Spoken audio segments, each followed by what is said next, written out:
Welcome to the Managerial Economics class, and today we'll be looking at cost constraints. So the idea is that the firm wants to combine inputs to produce output, and the inputs necessarily come at a cost. That's the idea. The inputs come at a cost. So capital will have its price in the market, and labor will also have its price. So since labor and capital are coming at a price, it means that there's a feasible set that the firm can afford. Beyond the feasible set, the firm cannot afford. That's the idea. So it's as if there's a given quantity of capital and labor that the firm can afford. What is feasible? What is possible to hire? So suppose the firm has some resource endowments, and those resource endowments are such that the firm has a cost outlay. They are prepared to pay an amount. Let's keep it simple. They are prepared to pay 2,000 kwacha towards capital and labor. They are not prepared to spend more than this every month. They just want to spend 2,000 kwacha. And let's assume that capital price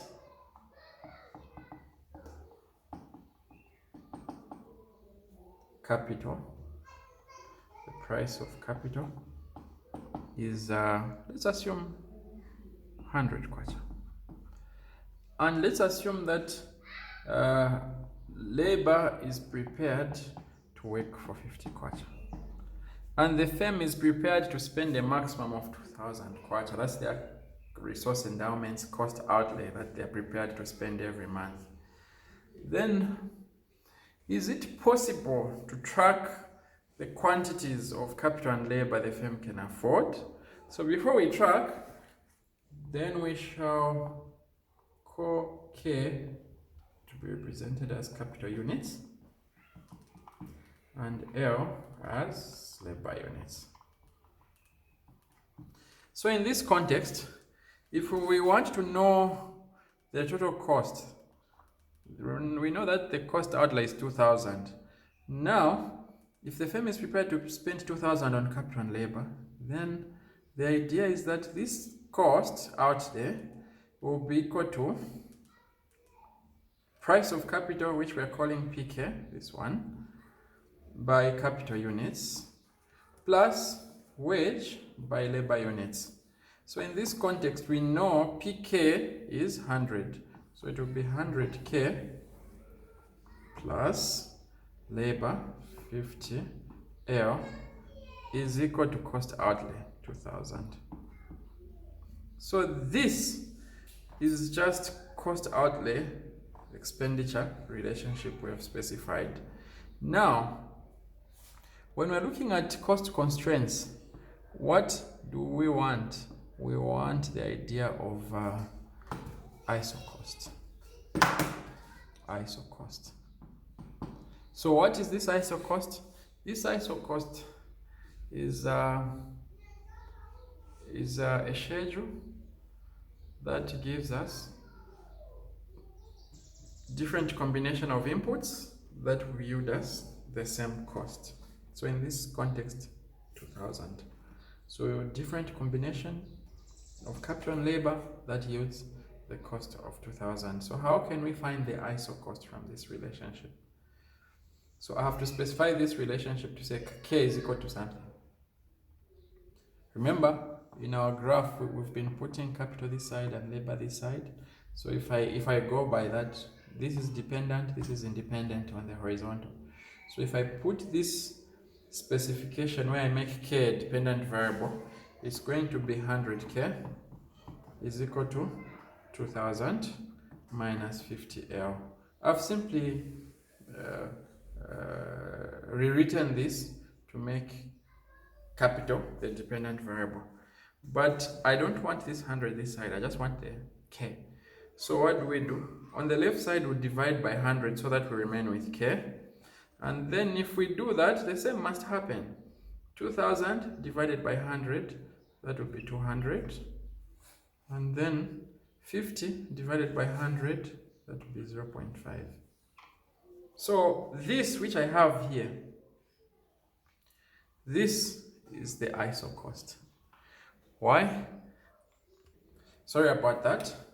So I'm going back to this equation where if I've simply rewritten this, and this has become 100k is equal to 2000 minus 50L. Now if I divide the left side by 100, I'll remain with k. Then on the right side, if I do the same, I divide by 100, I'll remain with 20. And then here, if I divide 50 by 100, I'll get 0.5 L. Pardon me for my earlier mistake. So this equation becomes k is equal to 20 minus 0.5 L. This is the isocost. What is an isocost? An isocost gives us a combination of inputs that amount to the same cost. So the idea is that, for instance, if the firm says, I want to hire one worker, then by implication, capital will be 19 units, because 1 by 0.5 is 0.5, 0.5 from 20 is 19, 19.5.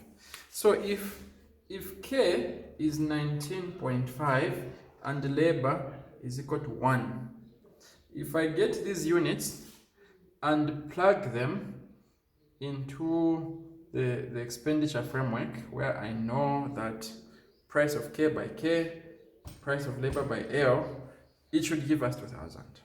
If it doesn't give us 2000, then it means we've made a mistake somewhere. So what do I mean? So the idea is that what is the cost? We know that capital is 100 kwacha, so it's price of capital by capital. So it will be 100 by capital units, 19.5, plus labor cost, which is 100, by labor units, which is 1. So in this context, 100 by 19.5, that would be 1950, because yeah, it will be 1950. Then plus, so we are saying PK by K, which is 100 by 19.5, then W is 50 by L, and L in our instance is 1 unit. So this one will give us 1950, then plus 50. So this amounts to 200. So here I had made a mistake of 100. It's supposed to be a 50 there because the wage is at 50. Sorry about that.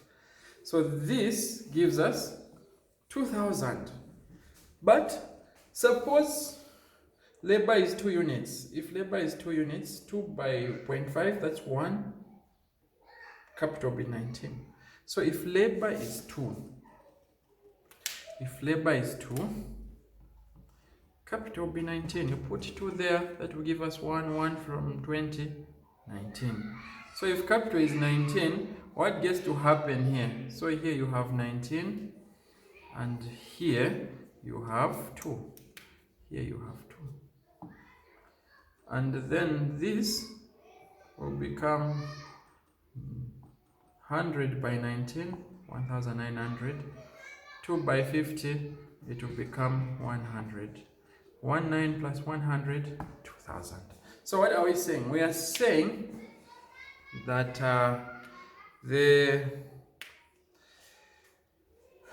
with this equation, you can trace all possible combination of capital and labor, which amount to 2000. So now, with this equation, what do you notice? You just need 2 points. We can plot this. So I'm going to rub this. You can plot this equation here. You can plot it. With this information, we can arrive at this equation, and this equation can be plotted. So you can have a scenario where you have capital and labor. And when you've got capital and labor, the idea is that to plot that relationship, you just need 2 points. So What is the first point? I assume labor is 0. If labor is 0, how many capital units can the firm afford? So it means that if the firm has 2,000 and they allocate all of it towards the purchase of capital, how many will they purchase? So you assume labor is 0. So 0 by 0.5 is 0. 0 from 20 is 220. So it means that capital will be at 20 units. Let's assume this is 20 units. So this is the vertical intercept. What about another point? You need 2 points to plot this. So let's pick on a horizontal intercept. How do we find horizontal intercept in this instance? So we assume k is 0. If k is 0, what will be L? So where k is, let's assume it's 0, and there it's minus 0.5 L. So what do? I get minus 0.5 L. I bring it this side. So since it's minus, when it crosses the equal sign, it will be 0.5 L is equal to 20. So if 0.5 L is equal to 20, then what will be L? So we divide by 0.5 on both sides. So therefore, L will be equal to 40, because dividing 20 by 0.5 is the same as multiplying it by 2. So here we get 40 units. Now this function is linear, so you just need 2 points. So if you join those with a straight line, then what you have is a curve depicting this function here. So what are we seeing? At that point, I have 20 units and 0 units of labor. 0 units of labor. Like that. Now, that's the intercept. Suppose labor increases by 1 unit. What will happen to capital? You look at this equation. If labor increases by 1 unit, capital will be 19.5. You put 1 there. 1 by 0.5 is 0.5 from 20, 19.5. Suppose labor increases by 2 units. What will happen to capital? It will be 19. So you put 2 here, 2 by 0.5, that's 1. 1 from 20, 1 by 0.5 is 1. 1 from 20, 19. And so on and so forth until a point is reached where now labor is 40. If labor is 40, 40 by 0.5 is 20. 20 minus 20, capital will be 0. So you have a case where capital is 0 and labor is. So it's as if you're having 19.5 by 1 combination here of 19 and 2. And you can go on. What are we doing? We are tracing the iso-quant. We are tracing the feasible set of inputs that the firm can afford. Now, what do you notice? Along this line, you are having the feasible set. Along this line and beneath, the firm can afford that combination of inputs. But to the right of the iso cost, what do you notice? The firm cannot afford, because if they're prepared to spend 2,000, a point such as A will have combination of capital and labor that is beyond 2,000, so it's not feasible. That's what we are saying. So in the context of how I'm plotting this, I'm depicting capital and labor from that equation. Capital comes first, labor comes second. So at this intercept, what do you notice? I'm assuming that labor is 0. So if labor is 0, what's the maximum units of capital the firm can get? It's 20. How am I getting it? You look at this function. If labor is at 0, 0 by 0.5, it's 0. 0 from 20, 20. So K will be equal to 20. So when labor is 0, K will be 20. But if the firm chooses to increase labor by 1 unit, what will happen to capital? So you put 1 where the labor is, and 1 by 0.5 gives us 0.5. 0.5 from 20, we get 19.5. So in this specification, 19.5 is depicting the capital units, and the 1 is depicting the labor units. So if you increase labor to 2, so there it will be 2. What happens to the number of capital? It will be 19 units. And you can go on tracing all the other possible combinations of capital and labor And the thing is, they will all amount to 2,000. So if you look at capital is 0 and labor is 40. So the idea is that if labor is receiving a wage of 50 kwacha and the firm hires 40 workers, 50 by 40 should give us 2,000. That's the idea. Even here, this combination should give us 2,000. Whatever combination, as long as you've been following this specification to arrive at that combination, it will give us a cost of 2,000. That's the idea. That is the idea. Yeah. So the iso cost in a generic form, how do we represent it? So you've seen this equation where we have C is equal to PK, K units plus W, L units. How do we represent it? We have to rewrite this equation in terms of K. So if we do that, we'll have PK by K units is equal to C minus WL. So I've simply taken WL. That side, it has a positive coefficient here. When it crosses the equal sign, it will be negative. But what am I looking for? I'm looking for K. So what must I do? I must divide by PK. So if I divide by PK, I'll remain with K on the left. Then on the right side, it will be C divided by PK. Because we've divided by PK on the left, it must also happen on the right. Then this side, it will be W by PK L. So what do you notice? This is the vertical intercept.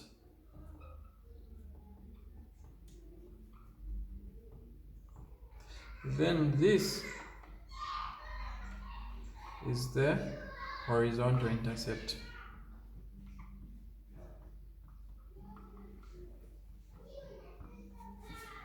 Slope, sorry, this is the slope, sorry, this is the slope. This is the slope.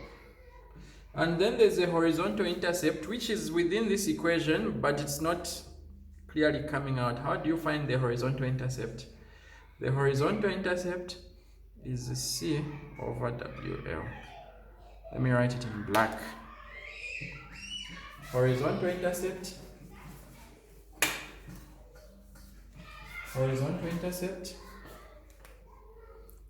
is C over W.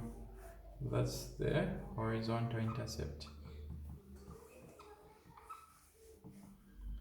How do you find the horizontal intercept? So the horizontal intercept is found by assuming that K is 0. Then you work out for L. So when you work out for L, you find that to be C over W. How do you find the vertical intercept? You assume that L is 0. So 0 by this whole reduces to 0, so it will be C over PK. That will be the vertical intercept. So in this instance, if you're trying to find the vertical intercept directly, it will be the cost outlay divided by price of capital. So if you divide 2,000 by the price of capital, you'll get 20 units. But how do you get the horizontal intercept directly? It will be the cost outlay divided by the wage, which will give us 40 units. Then this here is the slope. What is the slope depicting? It's depicting the idea of substitution. You are starting from that point where you have 20 units of capital and 0 units of labor. So if labor increases by a unit, how much is capital decreasing? It's decreasing by 0.5 from 20 to 19.5. So the decrease is 0.5. So if you increase labor by 1 unit to 2 units, how is capital decreasing? It's decreasing from 19.5 to 19. So it's decreasing by 0.5 units. So how do we find that 0.5 units? It's simply the wage divided by the price of capital. So in this instance, the slope is equals to the wage, which is the 50, by the price of capital, which is 100, which is equal to the 0.5 units. So in our specification, we had K is equal to 20 minus 0.5 L. So this 0.5 here was corresponding to W over PK here. because we're saying wage over price of capital. It gives us 0.5. So now what does it mean? If labor increases by a unit, capital will decrease by 0.5 on average. So when we put it in this context, then this graph will look like this.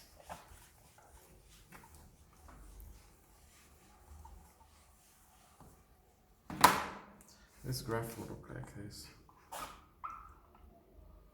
where you have that graph.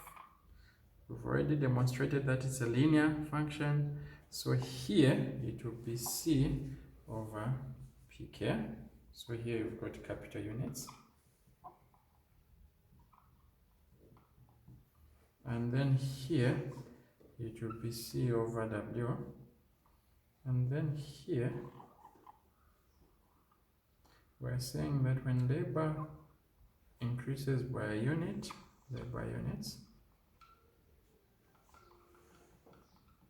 when labor increases by a unit, capital is going to change by W over PK, like that. When labor increases by a unit, capital is going to change, because capital units are vertical. So in our specification, we assume that here we had 20 units. Then when labor increased by 1 unit, it went to 19.5. It was vertical. Now, the W over PK in our instance gives us 0.5. So it means that capital will be decreasing by 0.5 whenever labor increased by a unit. Remember, we had 20 and 1 unit. Remember this specification, capital and labor units like that? I mean 0 units of labor, 20 units of capital in this specification. So when labor increased by 1 unit, capital was 19.5, like that. And when labor was 2 units, capital was 19. So now whenever labor is increasing by a unit, capital is decreasing by some amounts. It was 20, it goes to 19.5. From 19.5, it goes to 19. So that was 19.5, 20 there. So by how much is capital decreasing? It's decreasing by 0.5 units. And that is the slope, the W over PK. That is the idea with this. Now the thing is this. Suppose the firm now wishes to spend 4,000. Suppose the firm wishes to spend 4,000.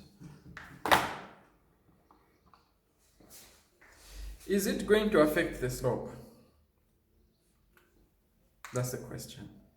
Now, if you look at the composition of the slope, we're saying it's wage over price of capital. Wage is still 50, price of capital is 100. So the slope will not change. The slope will be constant. Now, what will change? What will change are the intercept. You've seen the vertical intercept is C over price of capital. Now, what we are assuming is that if capital outlay is now 4,000, what are you noticing? Remember, the C was 2,000, but now we have got C prime, which is 4,000. The prime is just to differentiate from the initial C. So now, the vertical intercept now, the vertical intercept will be C prime over PK. And the horizontal intercept will be C prime over wage. Surely the C prime over PK will be greater than the C. So we're saying C prime over PK will be greater than C over PK. Going by the figures, because we're assuming that wage and the price of capital is 150 respectively. So this will be like that. So how does it affect this? So in other words, we're saying the slope is not changing, but what will change is the intercepts. So if I'm to write this, then what will it be? So if I can just draw it to a smaller scale, if this was C over PK and here it was C over W, but now it will be C prime over PK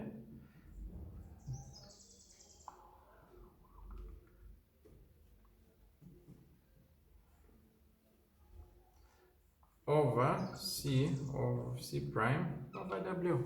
So what are we seeing? We are seeing that the vertical intercept will have shifted outwards.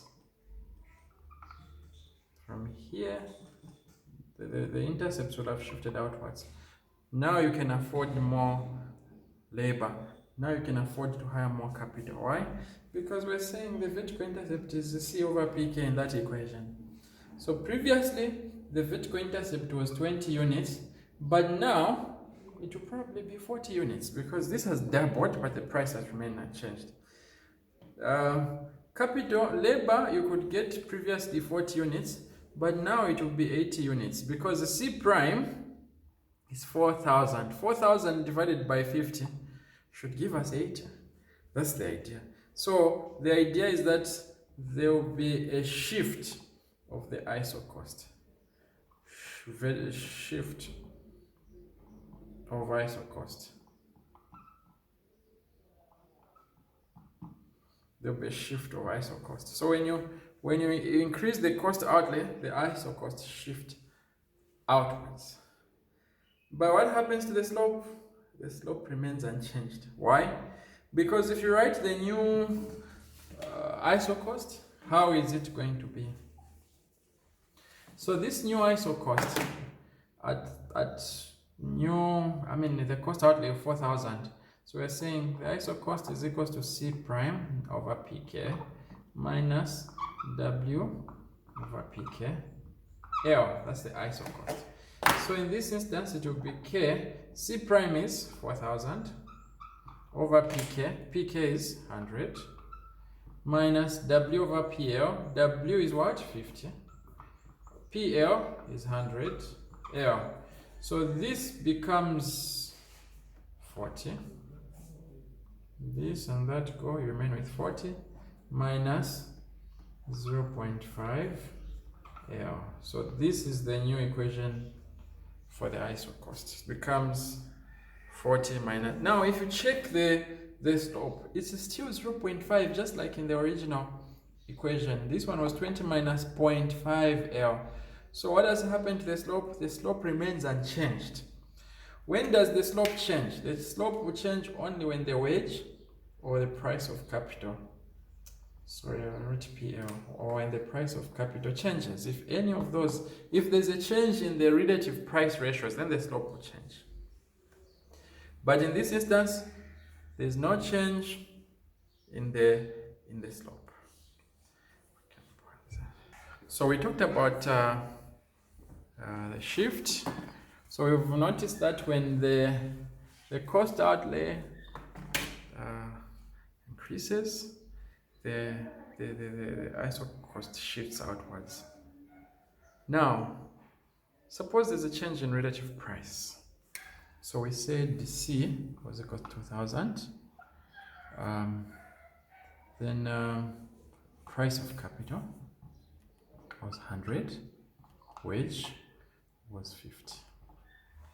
Now, suppose now wage increases from W to W prime and it's 100. Then what happens in our specification? So we said K is equals to C over PK minus W over PK L. Now this instance, wage has changed from 50 to 100, so it will be W prime there.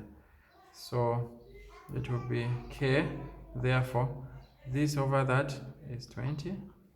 Then W prime over PK. PK is 100, W prime is 100. That's 1. So this will be like 20 minus L. This is like 1 L. So now what do you notice?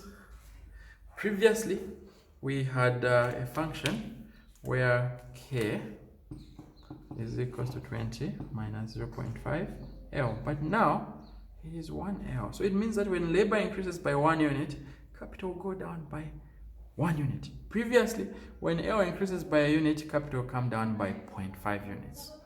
So in this instance, if we plot the curve,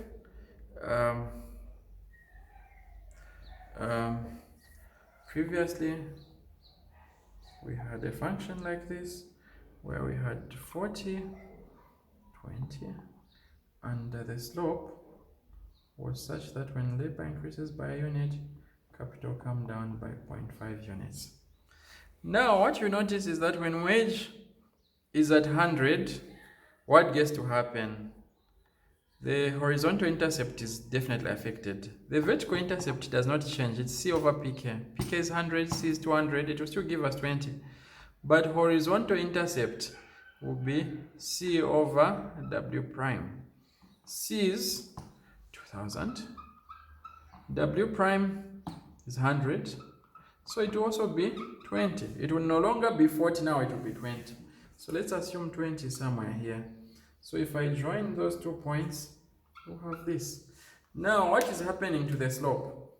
The slope now has become in such a way that if labor increases by 1 unit, capital would also decrease by a unit, which is depicting this. So what are we noticing? When the relative price ratio, when this changes, what happens? There's a rotation. There's a swivel. There's a rotation. This rotates inwards. So here you've got labor units. Here you've got capital units. So the isocost swivels around the x-axis from 40 to 20, but the y-axis firmly remains at the same point. That's the idea. So it rotates inwards. So when wages are increasing, this isocost rotates inwards around the x-axis. But if price of capital was the one increasing, it would rotate inwards around the y-axis. Suppose wages were decreasing, even though in reality wages hardly decrease. What would happen? It would rotate outwards. So if it's rotating outwards around the x-axis, it will be depicting the idea that wages are becoming cheaper. But if it's rotating inwards, meaning you can only afford fewer units on the intercept, it means that wage is rising and labor is becoming more expensive. That's the idea. So when wage is rising, this rotates inwards. There's an inward rotation of the isocost. Now, what we have done is to discuss the isocost, how it behaves, the representation of the isocost. These concepts, I must add, are abstract concepts, but they are helping to develop an idea of seeing how the firm behaves. So now, what we've done is we've discussed the isocost, but now we want to talk about choice.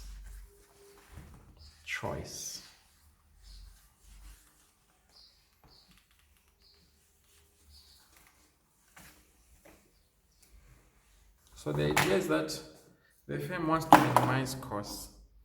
So let's assume that you have this scenario. This is the isocost, and we are depicting production with a Cobb-Douglas production function.